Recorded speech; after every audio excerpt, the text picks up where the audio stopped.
Welcome to the Abundant Accountant Podcast, where all accountants come to learn all the ways to grow your firm. And when you're in doubt, I am here to help you out. So if you're ready to learn and ready to grow your firm, then you're in the right place to sharpen your skills and increase your revenue.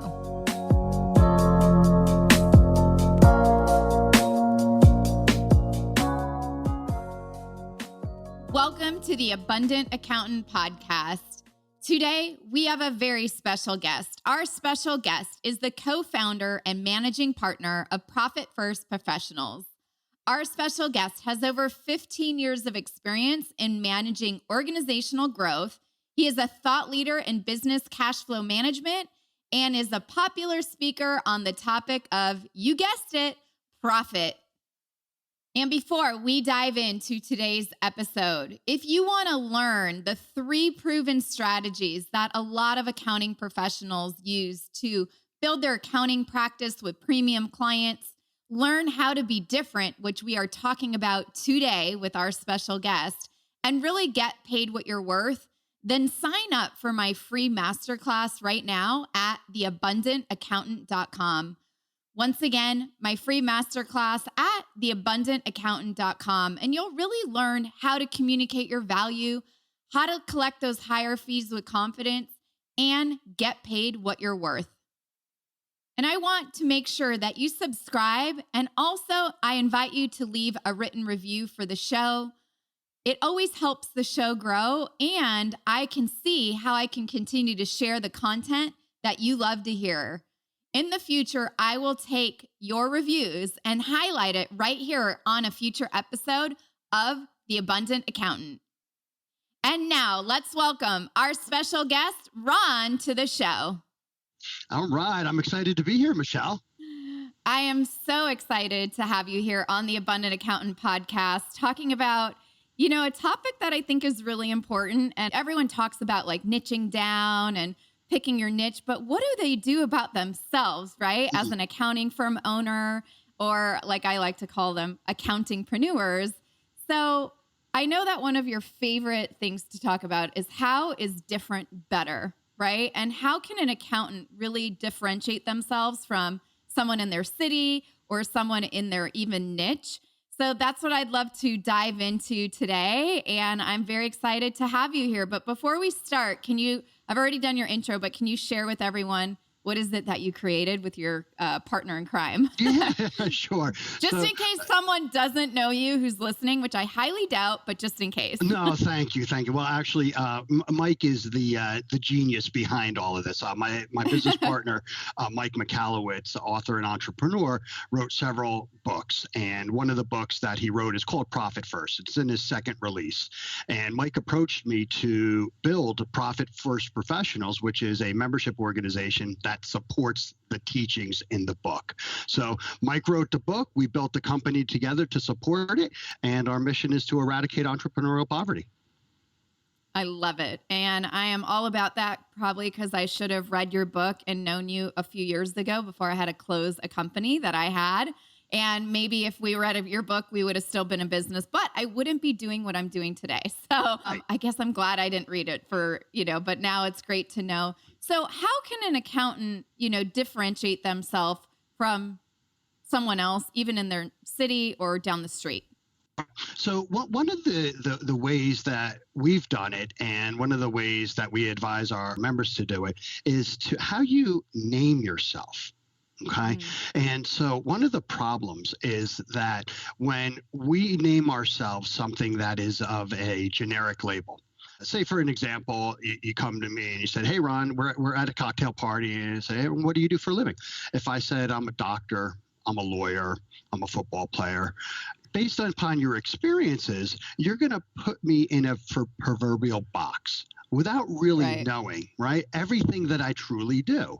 And so that's deadly, because when you're calling yourself just a bookkeeper, just an accountant, just a tax firm, well, the outside world looks at that as a very generic label, and they assume that you do generic work. So any accountant can do accounting, any bookkeeper can do bookkeeping, any tax accountant can do tax. So how do you really differentiate yourself? Well, the concern that I see too, Michelle, is that there's a lot of companies out there that are helping accounting firms differentiate themselves. But everybody's moving to the cloud. Everybody's friendly. Everybody's proactive. Everybody is using a lot of the same look and feel. But they're still calling themselves an accountant and bookkeeper. So what we suggest is something outside of the box, something that would enable that person to say, what is that? So what we advise, what I do, if somebody says to me, hey, Ron, what do you do for a living? And if I said I own an accounting firm, well, they're going to put me in that box. They're going to assume the accounting work that they've gotten in the past before. Now, right. If I were to say, I'm a profit first professional, I'm a profit consultant, I'm a profit advisor, okay? Inevitably, the person starts to notice that difference and they say, what is that? Right. What is it? That's what we're looking for. So I'll then say, well, I'm sure you're familiar with traditional accounting services, and my firm is awesome at that. And any accounting firm you work with should be awesome at the compliance. But the real difference is how we work with our customers. I'm able to put a pathway, a front window approach to cash flow in front of the business owner, where one, the business owner is going to be paying themselves first. Two, going to create a war chest of cash for Uncle Sam. Three, we're going to have a focus on profit. And you, Mr. Business or Mrs. Business Owner, with that profit, you can pay down debt. You could celebrate the health of the company, or you can hire. And a lot of the business owners that I've recited this to have said, wow, I'm currently not getting that. And here's the thing, Michelle, I would have right. never had that opportunity to say that if I said I own an accounting firm. I own a bookkeeping firm. So, the advice also is to not necessarily be glitchy or a fad name. Like, we don't want to be the social media accountant or something that's kind of, but we want to be able to speak to our audience. And so whether it's calling yourself a profit advisor, a strategic, a financial consultant, one of our mastery members just mentioned something earlier today. He's a financial guide. And what he does, right, he maximizes the assets of a business owner, the number one asset being their company. He does accounting and bookkeeping. No, I love that. So for you, Ron, personally, how did you differentiate yourself when someone asks you, Ron, what do you do? Right. Well, I do. That's what I do. I say I'm a profit first professional. That's exactly what I say. Because if I said, well, I own a membership organization, they're going to be like, okay, well, what is this? Some kind of 99-cent thing? What are you, a gym? What are you, multi-level marketing, things like that? I would never have the opportunity to really share what my passion is, which is helping small businesses succeed. And so I don't lead with, I own a membership organization. I don't say I teach accountants or consultants or financial advisors how to be more consultative. I say I'm a profit first professional, and they open it up and I say I work with accountants and bookkeepers to help them stand out in a crowd, put more money in their pocket, and help their customers achieve the goals that they're looking for. Right. No, and I love that so much, and it's so important because, like you said, we have to speak to our audience. Right. And there's so many times that it's such a great way for someone listening today that this is such a quick, and if they're not with Profit First yet, you can still change what you say to somebody, like right now. Oh, absolutely. It's instant, right? It's an instant way to really differentiate yourself from someone, down the street. So no, I love that. Okay. What's the other way? What's another differentiating way that an accounting professional can do something different than what they're doing today to increase their profits for themselves? So, well, you touched on it earlier, and that was niche specialization. And I love niche specialization. It's something that I've taught in the other industries that I've worked within. So the story that really happened a couple of years ago, even before Profit First, I had a flu. And it wasn't that bad. But, I was complaining to my buddy Joe, and Joe's like, "Hey, Ron, go see my general practitioner. He's right down the road from my house." And I'm like, "Joe, I got a cold. It's not like, I broke my leg or anything like that. Why am I going to drive 6 hours to see your general practitioner?" Right. Right? Right? No. And he's like, "Yeah, I know, but they're great, great, great." Well, guess what? I'm not going to go for it. I'm not doing it. Now, had I had a heart problem, and I said to Joe, "Yeah, man, I think something's wrong with my heart." I was talking to my general practitioner, and they told me to seek out a cardiologist. And Joe said, "Ron, remember I had my heart attack, and I used cardiologist Sue, and oh my God, she's the best thing since sliced bread." Even if Joe was in California and I'm in New Jersey, I might get on that plane and fly to California. Okay, right. I'll definitely pick up the phone and have a conversation. And so the beauty of that, and switching to that cardiologist versus general practitioner, or specialist versus general practitioner, is what I should have said, is that when you become specialized, you stand out in the crowd. When you become specialized, you're able to attract people with problems that'll go out and seek your advice. You're known as the guru in a particular industry, right? So you're able to attract the type of customers that you want. Now, on the other side, and how it really helps an accounting firm or bookkeeping firm, this specialization, industry specific, it's a really easier way to scale your organization. You see, the general practitioner solves the general needs of the public. They build their business right off of what comes in the front door. They're not paid a premium. And when there's something really wrong, they have to refer that person to a specialist. Additionally, right, they have to learn all the different things that are going on in the medical world, the different viruses, the different medicines, all this different stuff. And so they're constantly being educated and re-educated, and they're handling different cases at different times, and they're serving the general public, but they're, really not a specialist at anything. And so that's very difficult. But when you're a specialist, you're going to be generally solving similar issues. So in general, over and over and over. So the cardiologist is seen as somebody who has the crystal ball. "Oh yeah, I understand this. Yeah, a couple of my patients had this, no problem. I'll be able to do XYZ PDQ. And people seek out those specialists for their experience, and here's the beauty, they will pay a premium for that service. Those that pay a premium for services and products tend to treat it better. They want to make it work.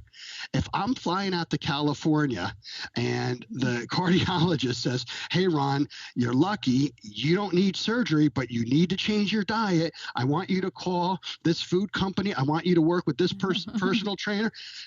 I'm going to do it. Yeah, you are, because the cardiologist suit told you so. Yep. Now, if the cardiologist said, "Hey, Ron, listen, we got to get you in there. We got to do the stints. We got to open you up. Boom, boom, boom." I'm going to do it. I'm going to sign right away.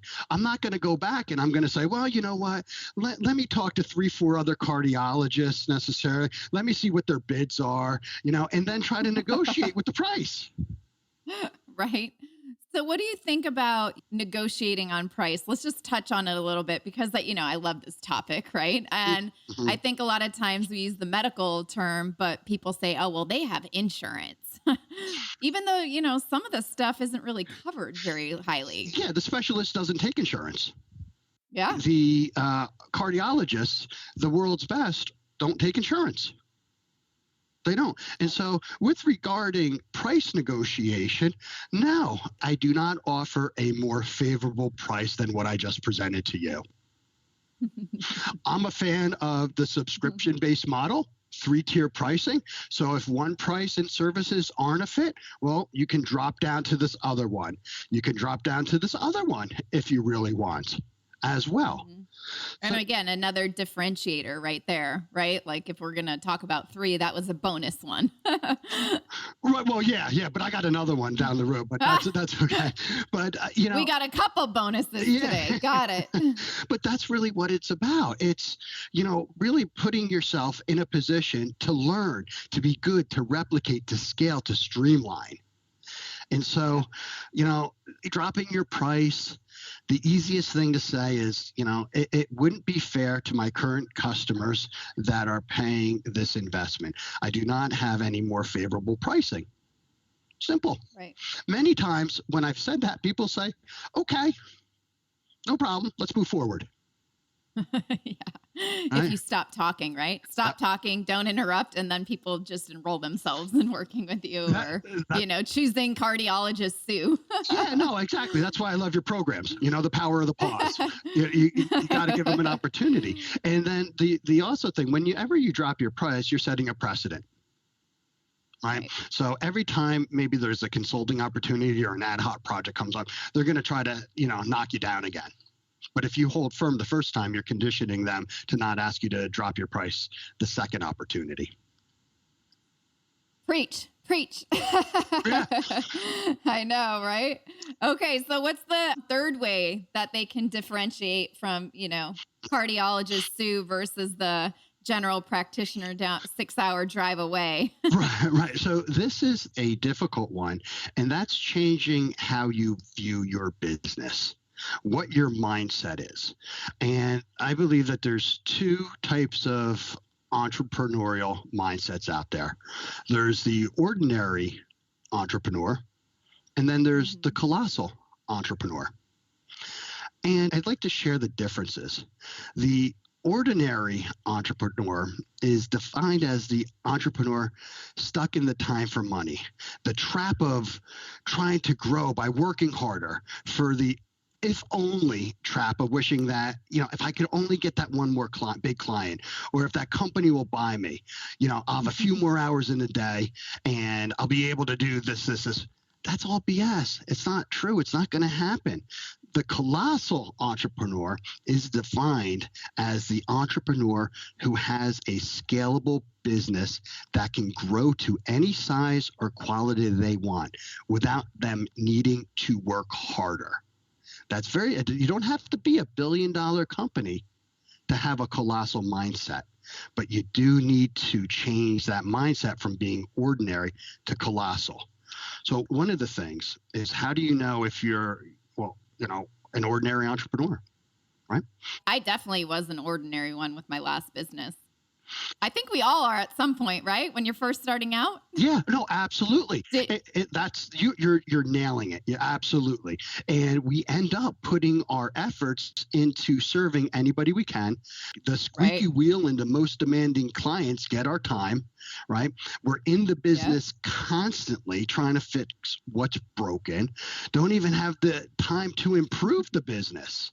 But we believe that working, is how we're going to get there. And that's not necessarily the right mindset. The colossal entrepreneur focuses on the strong customers. They put their efforts in serving their very best customers.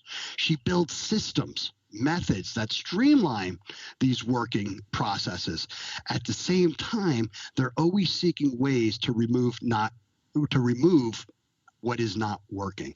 Literally, if you got a PETA customer and they're sucking up so much of your time, well, the ordinary entrepreneur is going to pick up the phone, call them back, and help them and get over it. The colossal entrepreneur is going to say, you know what, enough's enough. I'm terminating that relationship. So they want to get rid of that squeaky wheel. They want to get rid of that PETA customer. They want to replicate those that are in their top 10%. And that's going to be key. Replicating those. And how you do that is by being different, by differentiating in your name, having a niche focus, having a different mindset. In my opinion, those are the three most important things. No, and I would definitely, I'm 100% in alignment. I am proof in the pudding that type 1 entrepreneur. of being ordinary doesn't work. And I would say that pretty much anyone who has seen some success in me, I've interviewed so many people and they all say the same exact thing. So no, I love it. Are there any, I think you said you had one more for us, Ron. So what's like the other bonus way that, an accountingpreneur or someone who's thinking maybe about starting their own firm can really differentiate themselves from someone else? That like last thing that you want to share today. Right. Different is better, right? The look and feel of your business, of your social media, how you answer the phone, having everybody in the organization, towing the same way. And when you're just starting out, marketing. A lot of ordinary entrepreneurs start out marketing with just a broad-based, watering system. They're just spraying water all over the place. But the extraordinary entrepreneur is going to be focusing their initial marketing efforts. Okay. They're doing the research. They have genuine interest in industries they want to serve. They're spending the time reading the books. They're spending the time listening to podcasts. They're finding those influencers, and they're not spending the time just, shotgunning messaging stuff all over. They've created a targeted marketing campaign that is speaking to a specific business owner. Now, that specific business owners, there's probably hundreds of thousands of them out there. If you're going to be focusing on the landscaping business, well, there you go. You tailor your marketing, your collateral, your website, so that if somebody in the green industry receives your marketing collateral, they go, this has the look and feel, has maybe the tractor on it, maybe has some solar panels, and it's kind of like a safe zone. And using the lingo that they use in this content is equally important. Knowing that, how do I handle this system, this process? That's really where being different is going to help a startup business in accounting and bookkeeping, by being a little bit more targeted in their marketing versus just marketing everywhere for anybody. Right. No, it's so true. And I think, I'm just curious because I get asked a lot of times, what do you see right now for accountants who might be listening, like the number one way to, if they had to choose one route for marketing, what do you recommend from what you've seen? LinkedIn's pretty good. LinkedIn participation and Facebook participation. I'm going to just loop it into, social media. And the difference with the social media isn't just putting posts out there and hoping people follow, but it's literally participating. If you're if you want to serve construction companies, join a construction group in LinkedIn, join a construction group in Facebook, participate, write an article, okay, that says, hey, these are the top 10 things to do from the accounting perspective if you're a DIY construction person. Something that will provide them with familiarity, and you start to build that network. You start to, build those relationships. And the social media is a very great way to do it. It can be low cost. I'm not saying just buy $1,000 every week on Facebook ads and just send it to every landscaper out there, right? But, bootstrap it. Use what's free. Ask to interview these influencers. You say, hey, man, you know what, Michelle? I love what you're doing with sales. I'd love to interview you to talk about how sales can help the accounting industry. Right. And so, hey, sign me up. Sign me up. You got it. You're doing all of this. And that's why, you're walking the talk. You're doing what you're teaching. And so, it's these little incremental steps. And if we have a different mindset from the beginning and we want to be that extraordinary entrepreneur versus the ordinary, well, these are the steps that we've both taken to help our companies be successful. And we're sharing it because we believe a rising tide lifts all boats. It totally does. And I think that's a great way to end today. A rising tide lifts all boats. Thank you so much, Ron, for being here with us today on the Abundant Accountant Podcast. It was such an honor to have you. No, it was a pleasure being your guest. And keep doing what you do, Michelle. Good stuff.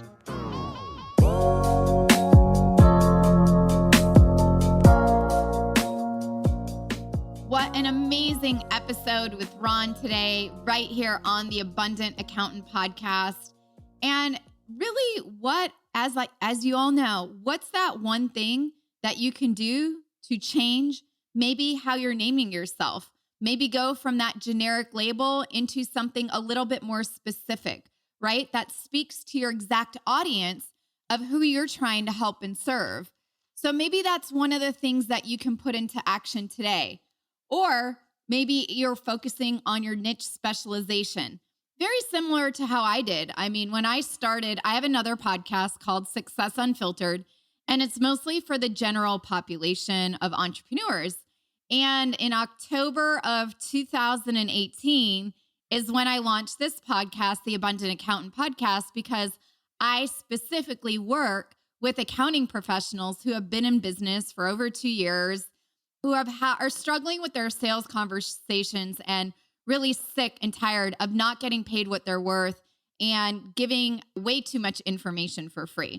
So that was my niche specialization that I brought here to the Abundant Accountant Podcast. So you can do that exact same thing in your business when you're working, let's say you're working with restaurants or you're working just with dentists. And the third thing that you could focus on is really changing how you view your business, right? He talked about those 2 types of entrepreneurs. And I was definitely that ordinary entrepreneur. I was always fixing what was broken. I was always not thinking proactively, but being reactive. So what are the 1 or 2 things that you will put into action today? And I would love to know. So if you've enjoyed today's episode, please do take a minute to go to iTunes and leave a written review so we can help other accountingpreneurs like yourself grow a successful firm and really get past some of these challenges that we deal with on a daily basis. So the reviews do help the show grow in iTunes and help get into more people's ears. So thank you for listening. Have an amazing day, and I'll see you in the next episode.